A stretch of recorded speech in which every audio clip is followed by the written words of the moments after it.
আসসালামু আলাইকুম, সবাই কেমন আছেন? গরুর কালা ভুনার রেসিপিটা আপনাদের সাথে আমি শেয়ার করলাম।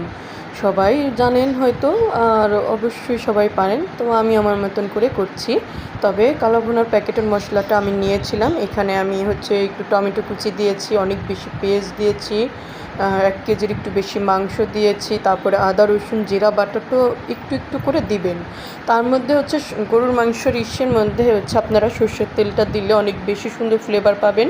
সাথে সামান্য একটু সয়াবিনও দিয়েছি। এটা আপনার কালো ভুনার মধ্যে 2টা প্যাকেট মিক্সড থাকবে। একটা আচারি টাইপের একটা ঘ্রাণের মশলা থাকবে, আর আরেকটা আপনার মিক্সড মশলা থাকবে।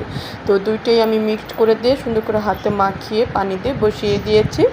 অনেকবার করে মিনিমাম 5, 6, 7 বার এরকম করে যত বেশি কষাবেন গরুর মাংস অনেক বেশি মজা হবে।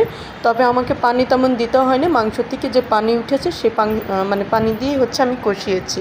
তারপরেই আমার সেদ্ধ হয়ে যাওয়ার পরে আমি তেল বাগার দিয়েছি, শুকনো মরিচ, তারপরে আস্ত রসুন কিন্তু অবশ্যই দিবেন।